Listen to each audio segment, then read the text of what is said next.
ఆది కాండంలో దేవుడు తన మాటను మీరి తినవద్దు అన్న పండు తిని తనతో ఉన్న సహవాసాన్ని, తాను అందించిన సంతోషాన్ని పోగొట్టుకున్నటువంటి ఆది పురుషుడు ఎవరు చెప్పండి?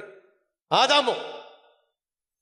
దేవుడు ఆదామును సృష్టించి ఆ తరువాత సాటి అయిన సహాయినిగా ఉండడానికి అవ్వను సృష్టించి కుటుంబంగా ఏర్పరిచి అద్భుతమైన ఏదైనా తోటలో వారిని పెట్టి ఏదైనా తోటలో వారికి కావలసిన సమస్తాన్ని దేవుడు దాచిపెట్టాడు. కష్టపడాల్సిన అవసరం లేదు, రెక్కలు ముక్కలు చేసుకోవాల్సిన అవసరం లేదు, కన్నీరు కార్చాల్సిన అవసరం లేదు. సకల ఆశీర్వాదాలు దేవుడు వారికి అనుగ్రహించాడు. కారణం ఏమిటంటే వారు దేవుని బిడ్డలుగా ఉన్నారు కాబట్టి. అన్ని పండ్లు తినమన్నాడు, కానీ ఒక్క పండు తినొద్దన్నాడు. ఆ ఒక్క పండు తినద్దు అని చెప్పిన దేవుని మాట వింటే బాగుండేది.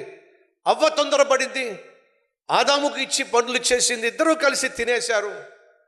దేవుడు చెప్పాడు, మీరు ఒకవేళ నేను వద్దు అన్న పండు తిన్నట్లయితే చస్తారో. దేవుని మాట మీరడము ప్రాణాల మీదకు తెచ్చుకోవడం. తమ్ముడు చెల్లి వింటున్నావా? సహోదరి సహోదరుడు వింటున్నావా? దేవుడు నీ జీవితంలో ఏదైతే వద్దో, అది చెయ్యొద్దో, అది చూడొద్దో, అక్కడికి వెళ్ళొద్దో, ఆ వ్యక్తితో సంబంధం పెట్టుకోవద్దో, ఏదైతే నువ్వు చేస్తున్నావో అది చూసిన దేవుడు వద్దు అని చెప్పినప్పుడు మానేయడం మంచిది. దేవుడు వద్దు అన్నాడు అని అంటే అది నీకు క్షేమము కాదు. దాని వెనుక హాని, దాని వెనుక అపాయము, దాని వెనుక ప్రమాదము దాగి ఉంది. మర్చిపోకండి. వద్దు అన్నా సరే అదే ముద్దుగా భావించి ఇద్దరు తినేశారు. ప్రతిరోజు వారు దేవునితో ఉండేవాళ్ళు, సహవాసం కలిగి ఉండేవాళ్ళు, సంభాషణ చేసేవాళ్ళు, సంతోషంగా సమృద్ధిని అనుభవిస్తూ జీవించారు. కానీ ఆ రోజు వారు చేసిన తప్పు, ఆ రోజు వారు చేసిన పాపం దేవుని సన్నిధికి దూరం చేసింది. ఆది నుండి నేటి వరకు దేవుడు వెతుకుతున్నాడు, తనకు దూరమైపోయిన వారిని వెతుకుతున్నాడు. ఆది పురుషుణ్ణి దేవుడు వెతికాడు. ఎప్పుడో తనకు దూరమైపోయినప్పుడు, చేయకూడని తప్పు చేసినప్పుడు, తన సన్నిధిని పోగొట్టుకున్నప్పుడు, రహస్య జీవితాన్ని ప్రారంభించినప్పుడు, ఆదామా నువ్వెక్కడా, ఎక్కడున్నావు వెతుక్కుంటూ దేవుడు వచ్చాడండి. సహోదరుడా సహోదరి, ఈరోజు ప్రభు నీకు ప్రశ్నిస్తున్నాడు, నువ్వెక్కడున్నావు?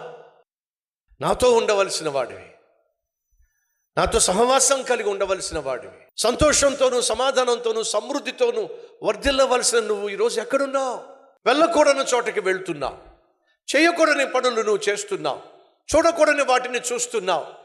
ఫలితంగా రోజు రోజుకు నువ్వు దూరం అయిపోతున్నావు. సంతోషానికి దూరం అయిపోతున్నావు, సమాధానానికి దూరం అయిపోతున్నావు, సకల ఆశీర్వాదాలకు దూరం అయిపోతున్నావు, దేవుడు నీ కోసం దాచిపెట్టిన సమృద్ధికే దూరం అయిపోతున్నావు. ఎక్కడున్నావు? నాతో ఉండవలసిన, నా నీడలో ఉండవలసిన నువ్వు ఎక్కడున్నావు? ఆ రోజు ఆదాము దేవుడు ప్రశ్నించాడు. ఆదాము ఒప్పుకోవాల్సింది, ప్రభువా నువ్వు తినవద్దన్న పండు తినేశానయ్యా, కాబట్టే నీకు దూరం అయిపోయాను, నీ స్వరాన్ని విన్న వెంటనే భయపడిపోయాను. ఎవరండి దేవుని స్వరం విని భయపడేది చెప్పండి? పాపం చేసేవాళ్ళు. సతీష్ కుమార్ వాక్య పరిచర్య చేస్తున్నప్పుడు కొంతమంది భయపడతారు తెలుసా మీకు? మళ్ళీ దేవుని మందిరానికి రావడానికి భయపడి చేస్తారు. నేను రానండి, ఎందుకని? బళ్ళంతో పడుస్తున్నాడండి. నేను పడవట్లా. దేవుని వాక్యము నీ గుండెల్లో ఉన్నటువంటి పాపాన్ని వెలికి తీస్తుంది కాబట్టి. ముళ్ళు దిగింది అనుకోండి, ముళ్ళు దిగినప్పుడు మనం ఏం చేస్తాం? సూదితో ఆ ముళ్ళును పైకి తీసే ప్రయత్నం చేస్తాం. అది ఖచ్చితంగా నొప్పిని కలిగిస్తుంది. నువ్వు పాపము, నీలో ముళ్ళున్నప్పుడు, నీలో పాపం ఉన్నప్పుడు, నీలో అతిక్రమం ఉన్నప్పుడు, నీలో అపవిత్రత ఉన్నప్పుడు, ఈ దిన సేవకుడు వాక్యం అనేటటువంటి బల్యాన్ని, ముళ్ళును నీలో దింపినప్పుడు, ఎందుకు దేవుడు ఆ వాక్యాన్ని నీలో బల్యం వలె దింపుతున్నాడో తెలుసా?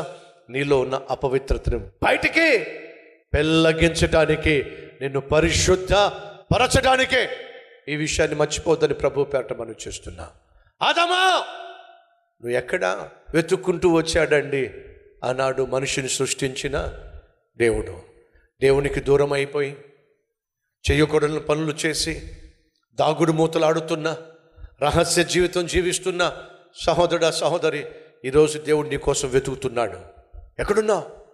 ఈరోజు బయటకు వచ్చి ప్రభుతో చెప్తావా, ప్రభువా ఉండకూడని చోట ఉన్నానయ్యా, వెళ్ళకూడని చోటకు వెళ్ళానయ్యా, చేయకూడని నేను చేశానయ్యా, నన్ను క్షమించయ్యా అని నువ్వు దేవునికి పశ్చాత్తాపంతో నిన్ను నువ్వు అప్పగించుకుంటే ఎంత బాగుంటుంది. ఆ రోజు ఆదాము అవ్వ దేవుడు వారిని వెతుక్కుంటూ వస్తే దొరకలేదండి. వారి పాపాన్ని ఒప్పుకోలేదండి, వారి పాపాన్ని చెప్పుకోలేదండి, పైపెచ్చు సాకులు వేశారండి. ఫలితంగా ఏదైనా తోటలోంచి బయటికి గెంటి వేయబడ్డారు.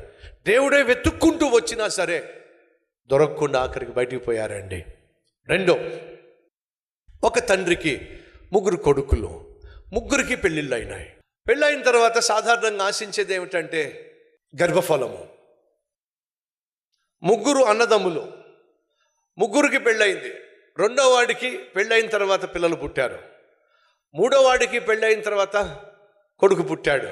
కానీ మొదటి వాడికి మాత్రం పిల్లలు పుట్ల. నిరాశ, నిస్పృహ. అందరూ హ్యాపీగా ఉంటున్నప్పుడు, తన తోబుట్టువులు బాగున్నప్పుడు తను మాత్రమే నిరాశ నిస్పృహతో అల్లాడిపోయిన ఒక అభాగ్యుడండి. మొదట ఆది పురుషుడు, రెండోది అభాగ్యుడు. ఈరోజు మీ జీవితంలో కూడా ఇలాగే జరుగుతుంది. నీ తోబుట్టువులు బాగున్నారు, మంచి ఉద్యోగం చేసుకుంటున్నారు, మంచి గృహాన్ని కొనుక్కున్నారు, మంచి కారు కొనుక్కున్నారు, నీ చెల్లి సెటిల్ అయ్యింది, మీ తమ్ముడు సెటిల్ అయ్యాడు, మీ అన్న సెటిల్ అయ్యాడు, మీ అక్క సెటిల్ అయింది, వాళ్ళకు పిల్ల జల్లా ఉన్నారు, వాళ్ళు హ్యాపీగా ఉంటున్నారు.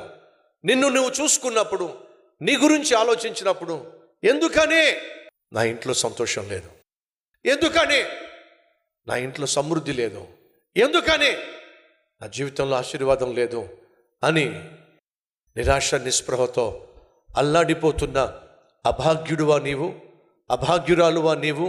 అయితే వినో, నా దేవుడు అభాగ్యులను వెతుకుతున్నాడు, వారిని భాగ్యవంతులుగా చేయాలని.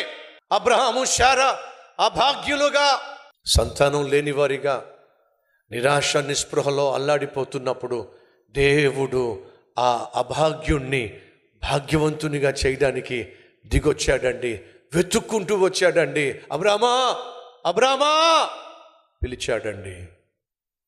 నిన్ను దీవిస్తా, నిన్ను దీవెనకరంగా మారుస్తా, లెక్క పెట్టలేనంత మంది సంతానాన్ని నీకు ఇస్తా, నీ ద్వారా సమస్త దేశములను సమస్త జనములను నేను ఆశీర్వదిస్తా, అభాగ్యుణ్ణి అని చెప్పి నువ్వు బాధపడుతున్నావు. అబ్రహామా, నిన్ను నేను భాగ్యవంతుణ్ణి చేయబోతున్నా అని చెప్పి దేవుడు ఆ రోజు ఆ అభాగ్యుణ్ణి వెతుక్కుంటూ వచ్చాడో, ఈరోజు అదే దేవుడు ఇక్కడ కూర్చొని వాక్యం వింటున్న అభాగ్యుణ్ణి వెతుకుతున్నాడు. ఎవరైనా ఉన్నారా మన మధ్య? నేను ఒక అభాగ్యురాల్ని, నేను ఒక అభాగ్యుణ్ణి. అందరూ బాగున్నప్పటికీ నా జీవితంలో ఏది కూడా బాగోలేదు. ఆరోగ్యం బాగోలేదు, ఆర్థిక వ్యవస్థ బాగోలేదు, కుటుంబ వ్యవస్థ బాగోలేదు, బిడ్డల చదువు బాగోలేదు, ఏం చూసినా ఏదీ బాగోలేదు, నేను అభాగ్యుణ్ణి అని నువ్వు అనుకుంటున్నావా? అయితే నీకు శుభవార్త, నా దేవుడు అభాగ్యులను భాగ్యవంతులుగా చేయడానికి వెతుకుతున్నాడో. అబ్రామా అని పిలిచిన దేవుడు ఈరోజు నీ పేరు పెట్టి పిలుస్తున్నాడు. ఏమిటి నీ పేరు? ఏమిటి నీ పేరు? ఆ నీ పేరు పెట్టిన ప్రభువు పిలుస్తున్నాడు. అభాగ్యుడిగా ఉన్న నిన్ను, అభాగ్యురాలుగా ఉన్న నిన్ను నా ప్రభు అంటున్నాడు, వెతుకుతున్నాను, నిన్ను భాగ్యవంతునిగా, భాగ్యవంతురాలుగా త్వరలోనే మార్చబోతున్నాను. ఇదే అనుకూల సమయం. నిన్ను వెతుకుతూ వచ్చిన దేవుణ్ణి ఏం చేయబోతున్నావు? ఆదాము వలె కాదనుకొని చస్తావో, అబ్రహాము వలె కావాలనుకొని భాగ్యవంతుడు అవుతావో నీ ఇష్టం. అయ్యా, ఆ దేవుడు వెతుకుతూ వచ్చింది ఎవరినో కాదు, నన్నే. ఈ వాక్యం ఎవరి కోసమో కాదు, నా కోసమే. ఆ దేవుణ్ణి, ఆయన ప్రసాదించే భాగ్యాన్ని, అనుగ్రహించే పరిశుద్ధమైన జీవితాన్ని నేను కోరుకుంటున్నాను. ఆ దేవుడు నాకు కావాలి అన్నవారు ఉన్నట్లయితే మీ హస్తాన్ని ప్రభు చూపిస్తారా?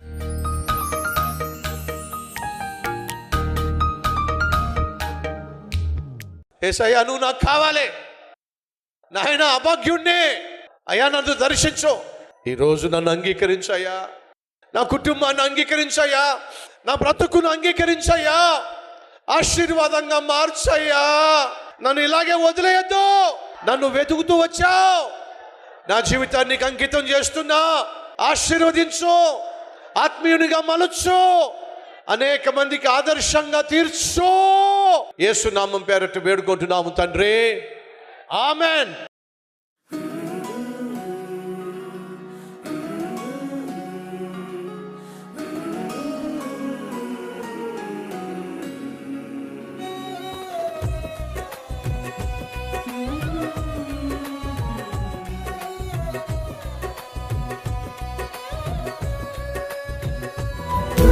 డైలీ డివోషన్ మీకు ఆశీర్వాదకరంగా ఉంటే 10 మందికి షేర్ చేయండి, లైక్ చేయండి, ఒక కామెంట్ పెట్టండి.